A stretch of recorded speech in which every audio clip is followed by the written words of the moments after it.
Welcome to another amazing episode of Raising Private Money.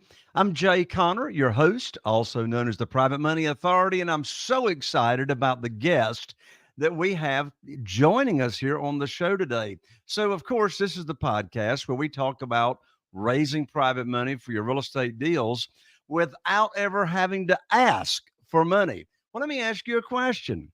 How would you like to raise private money for your real estate deals and do it automatically? Well, my guest today has already worked with 185 different capital raisers and works with them on how to automate the capital raising.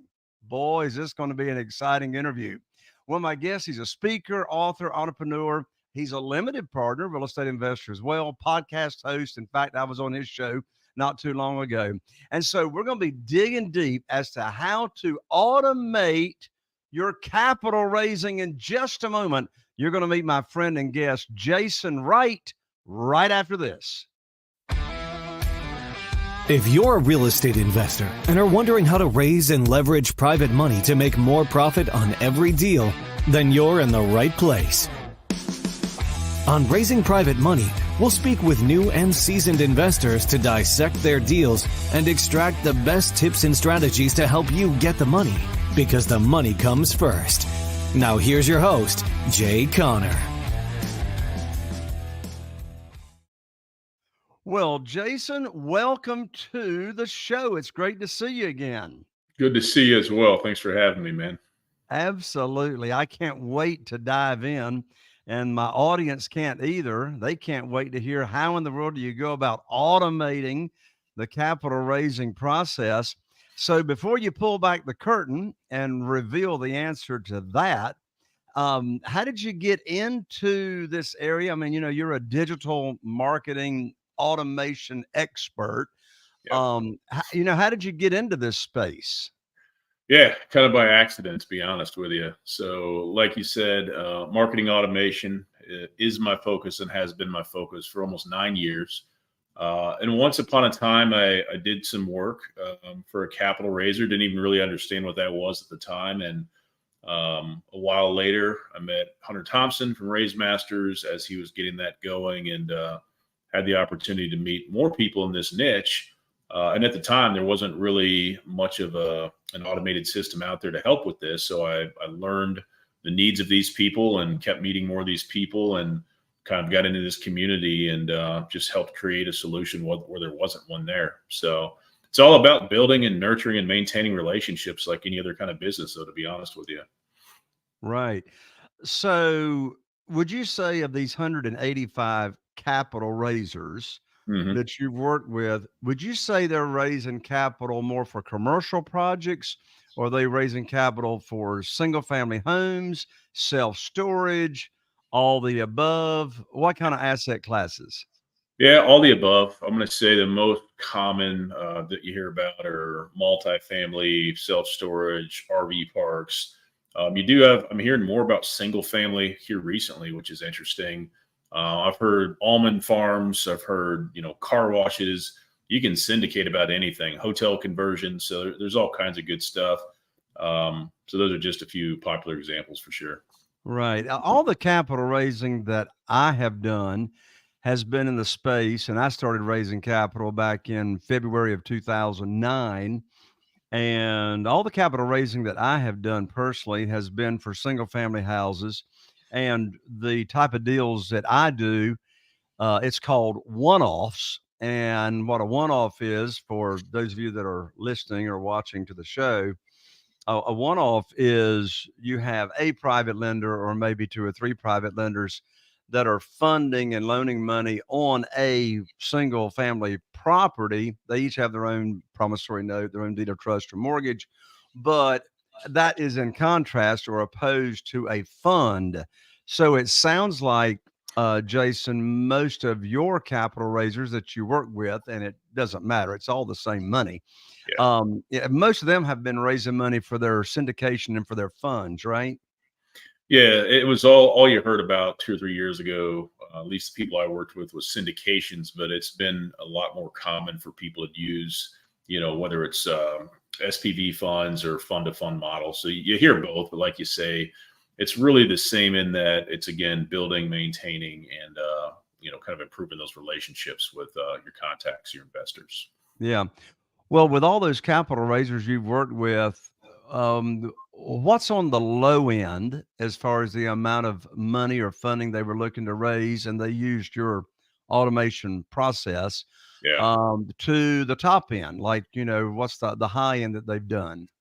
Yeah, I mean, I think the low end for people is, probably somewhere in the range of $500,000 as far as a year, what their goals are. And, a lot of these people may be, surgeons or lawyers or entrepreneurs for a main hustle. And they might do this kind of on the side. And then, other people that have bigger audiences, bigger lists, access to more deals, may do tens of millions of dollars a year. So it varies quite a bit. There's a lot of, one man and one woman shops out there trying to raise money. A lot of them got into the space passively at first, took an interest in trying to become a partner or a GP, and they're trying to raise money for deals because everybody gets tired of or runs out of their own money for stuff like this eventually. So, Oh, sure, sure. And when they're raising money and capital, they run out of their own, what I call warm market, their own yeah, connections. They go through their own network, and so I teach as well to my community how to grow that network very, very quickly. But let's get into what you're doing with all these capital raisers. So let's walk through the process. My first question is, where are these people? In other words, where, not where are the capital raisers? Where are the people? Where's the audience that is attracted into your marketing funnel to become private lenders or investors? So are you asking where the market is for the limited partners or the people that are my clients? So the limited partners, in other words, we Yeah, would call them in the single family house, they're private lenders. They're people that got it. have money that Got it. want to be passive investors. They don't want to, run the show. They just want to sit back and get nice rates of return, safely and securely. Yeah. So, if you look at social media as an example, I think anybody that any of us want to work with in that regard is on LinkedIn. So I think LinkedIn's key. People do a good job growing those audiences off of kind of all the major social platforms: YouTube, Facebook, Instagram, maybe even X as well. But LinkedIn is definitely key. Some people have surprisingly large networks of people that are accredited investors, and even if you don't need to be accredited, they've got good networks. If somebody is a plastic surgeon, as example, their network, they've got an advantage over somebody like me that doesn't have a network, personal network with a lot of people with money, a lot of my clients, but not before I got into that per se. So I think a lot of it's organic relationships. Then beyond that, if you look at social, LinkedIn is definitely king for sure. So does your automation process for helping a capital raiser raise money, Yeah. does your process rely on predominantly social networks and people that are on social? Yeah, great question. So we're really focused on what I would call the back end of the funnel. So what happens after people join your email list? We'll help you with strategy and things like that as far as traffic or getting in front of cold audiences. Could be online, could be in in-person events, etc. But once people join your list, that's really what we focus on, where that takes place. To be honest with you, there's no better traffic source, and you probably know this, than in person, right? If you're at an event and you happen to host that event, it doesn't get any better than that. So that's really good, but it's not scalable. It's not scalable like online is. So we really help take advantage of that new relationship once they get into your email list. So we call it the Okay, back. well let's start there. Let's assume that we already know how to get somebody on our list, right? How to Yeah, grow our list. So now they're on when we say list, you're talking about the email list, yes, right? yes. Okay, so would you say most of the marketing funnel that you provide or show is email copy that's written, or well, let me let you just walk through it. So let's Yeah. assume I've got my list. Okay, I've got my email list. Now I want you to work with me on talking to my list. Yep. What does that look like? Yep. So I'll back up a little bit, but I'll answer that question. So what we help people do is get more people onto your list. So if a normal capital raising website is going to have, an invest now form for people that are ready to go, might have a couple of lead magnets like ebooks, due diligence checklists, etc., value-based stuff, may have a contact form, newsletter form, stuff like that. We're going to help flow all those different paths into a pipeline focused on new investors. And, with any new relationship that we care about in life, we want to start talking to them right away and leading with value. So we're going to run them into an automation, kind of introduce people to you. You share your background, your wins, kind of why you do what you do, but we're not talking about investing yet, right? It's the dating phase, if you will. From there, we're going to flow them into another automation automatically, give them more education on what you're doing, why you're doing it, that type of thing. And then there is a call to action in that automation finally to book a call. So we're going to basically take the customer journey from a brand new person into your list and try to nurture each piece of that process. And those are just a few examples. Is all the communication with the people on your, prospective lenders, Yeah. is everybody on the list, is all the communication written copy, or is some of the communication video? Yeah, that's a great question. So the foundation, the most basic approach is written copy, but I utilize video, text, ringless voicemail. I utilize a variety of things for our business personally, just kind of depending on where people are at. If you've got an audience like you do, or you've got your own, podcast and your own show, as well as I do, if you get people on your list, you want to encourage them to engage with you everywhere you are. And the beauty there is the email list that kind of goes into your CRM, so you can kind of see where everybody's at, is just the beginning. And you really want all of your marketing efforts to be helpful, educational, and part of that nurturing process. So you can just do copy if you want to, but there's a lot of other great options, like I've discussed. Video, get them into your podcast audience, etc. That makes sense. So they come on the list. Now we're going to start marketing to them. Do you and your team, when you're working with a capital raiser, do you write the emails? Do you write the copy? So what we do is, it used to be me, and we would tell people to, modify the copy. And then this year we actually added another layer to that. We have you fill out a form to get your style, who you're targeting, these different questions answered. We take my style, we take your input, we run it through AI. So everybody gets their own email copy, subject lines. And then you still may tweak a bit, but everybody's copy is unique that way. Okay, well, that's good. So if I've got a friend or a competitor that's Yeah. also raising money, and we happen to have some of the same folks on our list, Yep. they're not going to be getting the same emails. No, and it's really interesting because people have such different styles as far as how they want their stuff to sound, and it can change it quite a bit. Like me, it doesn't matter if we have lunch today, we're talking now, I'm always the same everywhere. I would describe my style as unapologetically authentic, and that resonates with people, right? Mm-hmm. They know who they're dealing with. It's very polarizing. It either attracts them or repels them, and that's the point. So we encourage people to answer that form honestly, and it does create a very different experience from the consumer standpoint. Yep. Yeah, that makes sense, and that's very, very smart. How much time goes by? How many emails? How much time, generally speaking, from the time they get the very first email until the email is asking the reader to schedule a phone call? Just going off the top of my head, probably around a week, something like that.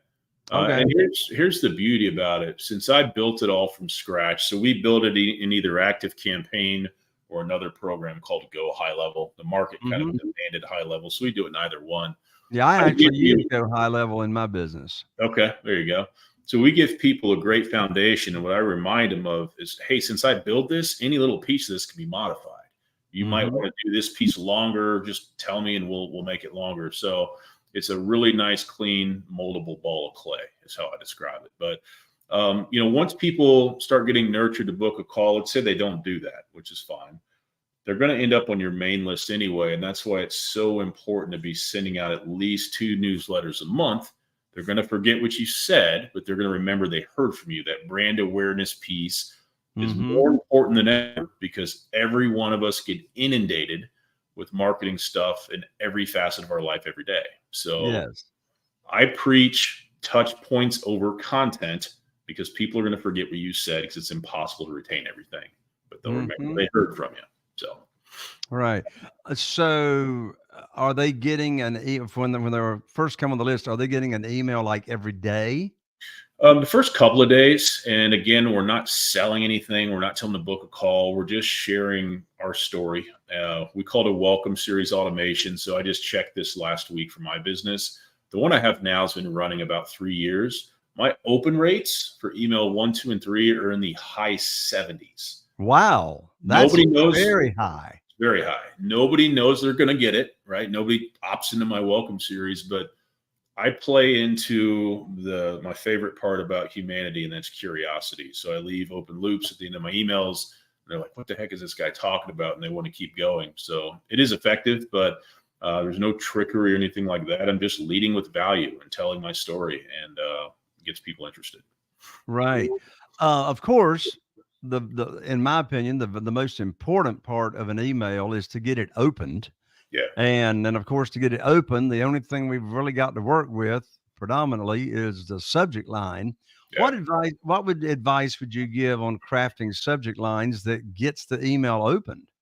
That's a great question. And there's actually tools out there that you can pop in your subject line, and they'll give you a score on how likely it is to be open. I play into negativity. So it might be like, you're not going to believe this epic failure I had in my business recently. Stuff like that, where it's real, but it's about me. People sadly love to see that stuff. But again, curiosity is my favorite thing to play into. So in other words, they're up for a little break in their day to read about somebody else's pain. Yeah, because, as an entrepreneur, the bad thing about social media is, for many people, it's just a highlight reel, right? And for many people, it's highlights that aren't even real. It's a fake highlight reel. So when there is somebody that comes along and is willing to go, hey, have you guys ever experienced this? I'm getting my butt kicked this year. They love it, because they're like, I'm not alone. It makes you very real. It's attractive to people. And that's, if you go to the other extreme, why reality TV has such a big audience. People love to see into other people's drama, which is bad. So I'm obviously not saying do that, but I'm saying if you're real with your failures and your struggles, it's extremely powerful, and the open rates show that. That's an amazing statistic, Jason, that you're getting almost on average a 70% open rate on the emails. That's just unheard of. So congratulations on that. And of course, your clients are winning because of that. Speaking of your clients, I want to make sure that no one misses out that's listening and tuning into this episode on how to get in contact with you. So what is the best way for someone to contact you to learn more about your capital raising funnels and working with you and all that kind of good stuff? Yeah, so the main website is intentionallyinspirational.com. We do have a free 10-minute training for capital raisers to kind of go just a bit deeper in what we've talked about today. You can check that out at capitalraisingautomations.com. Check that out. Worst case scenario, you'll walk away from it with some fresh perspectives that you can take action on and recognize in your own business immediately. I love that URL, www.capitalraisingautomations.com. And you say that's a video training, right? Yeah, there's a 10-minute video training they can opt in and check out there and get a little bit more info about what we're talking about today. Okay, excellent. So that's capitalraisingautomations.com. Your other URL is www.intentionallyinspirational.com. Now, what's that URL about? Intentionallyinspirational.com. So that's the name of our business. That's our home base, where you can see not only the other one, but everything else we're into. Okay, well, tell us a little bit about, in addition to working with capital raisers, what other types of marketing funnels do you create? Yep. So we do lead gen. We call it a kind of a full stack marketing for companies as well that need that. So Facebook ads, we can build the landing pages for funnels, and of course the whole back end as well.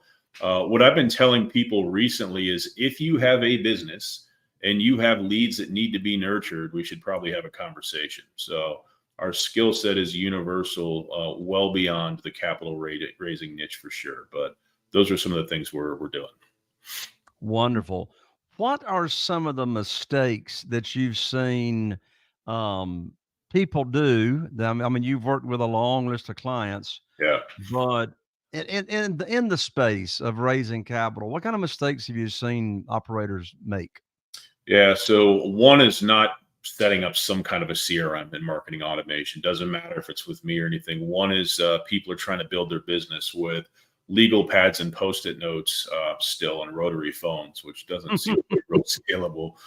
The other thing is people, when they're new with capital raising, they go into it trying to sell, right? Trying to sell $50,000 and $100,000 investment opportunities from strangers. And it's like, I'm a passive investor. Like, I want to sit down and have a meal with you and a cigar and a bourbon and figure out who I'm really dealing with face to face. But if I don't know you, I'm not going to invest 50 grand in your great deal under any circumstance. So their approach is wrong.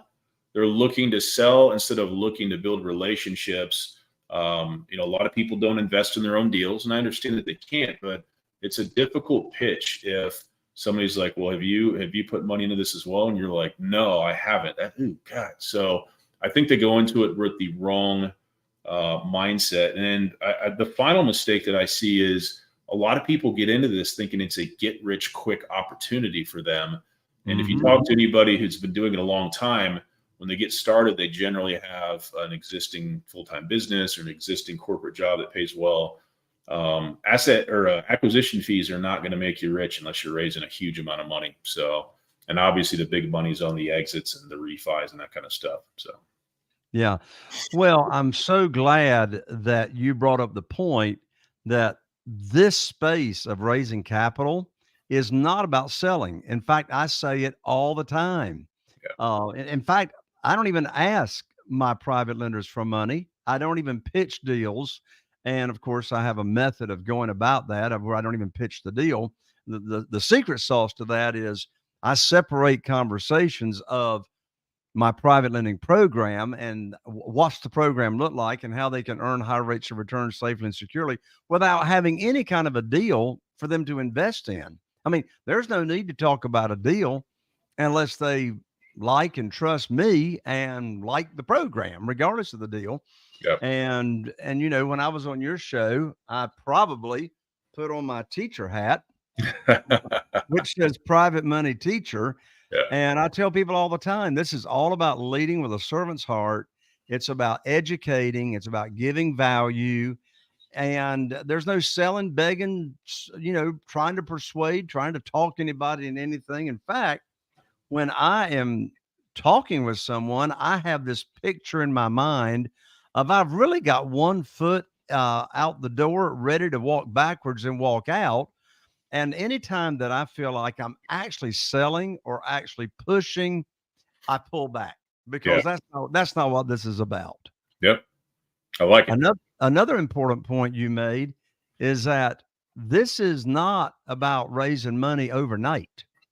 I've got 47 private lenders right now that are investing in our deals, funding our deals. And of those 47 private lenders, not one of them had ever heard of private money or private lending. None of them had ever heard of it. They're regular people. They are retired school teachers. They're from every walk of life, civil service, etc. Not one of them even knows, no reason for me to talk to them about it. They don't even know what an accredited investor is. Yeah. These are just regular people, And so again, it's about the relationships. And so when I say it's not an overnight thing, is first of all, if it's a new relationship, you got to nurture the relationship and have the relationship established before you even bring up, those specific topics. And, one part of my automation process is I've got a 16-minute audio that I share with people that just even introduces what is private money and what is being a private lender. It just introduces, well, when I first started sharing that 16-minute audio all the way back in 2009, it still works today. When I first started sharing that audio with potential private lenders, it might be 6 months, it might be a year, it might be 3 years before they are actually in a position or ready to do something. But then it might be in less than a month. So it's just all over the place as far as how quickly, people take action and actually, come on board with you. Yep. So anyway, I'm so glad that first of all, you had me on your show. By the way, tell our audience about your show.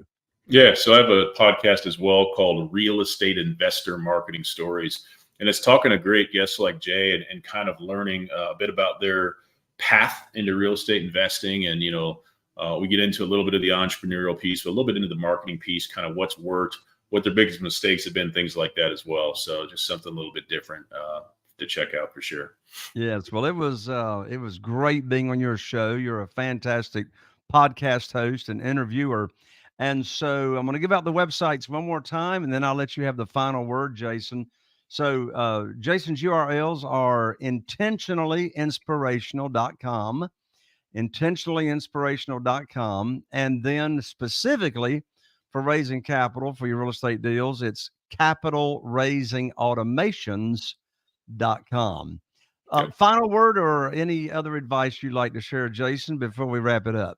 Yeah, I'll just send everybody off watching and listening with a piece of advice. Just remember, I'm married. I've been married actually 19 years today. Congratulations. Thank you. I appreciate it. I didn't propose to my wife on the first date. And the reason I'm telling you that is because good relationships in life take time.